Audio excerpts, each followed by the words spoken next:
Մայիսի 14-ին հայ առաքելական եկեղեցին կնշի համբարձման տոնը, որը հարուցյալ Քրիստոսի երկինք համբառնալու հիշատակությունն է։ Հարությունից 40 օր հետո Հիսուս իր աշակերտների հետ բարձրացավ Ձիթենյաց լեռը,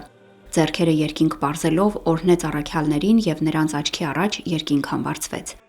Քրիստոսի համբարձման տեսարանը նկարագրված է Մարկոսի եւ Ղուկասի ավետարաններում, Գործք առաքելոցում։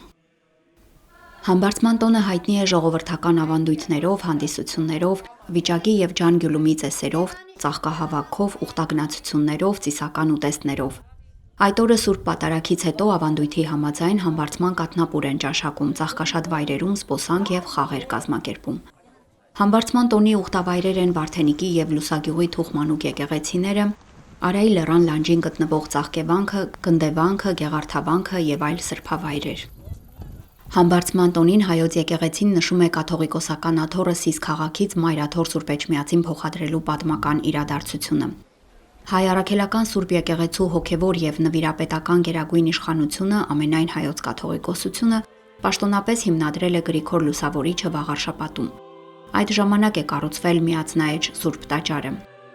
Պատմական հանգամանքների բերումով ամենայն հայոց կաթողիկոսության աթոռանիստը հաճախ է տեղափոխվել մի վայրից մյուսը, այնտեղ որտեղ որ երկրի վարչական կենտրոնն է եղել՝ Դվին, Աղթամար, Անի, Սիս եւ այլ վայրեր։ Կիլիկիայի հայկական թագավորության անկումից հետո ազգային եկեղեցական ժողովի որոշմամբ 1441 թվականին Մայրաթոռը մեկ ընդմիշտ վերահաստատվել է Էջմիածնում։ Համբարձման տոնին Սուրբ Պատարագից հետո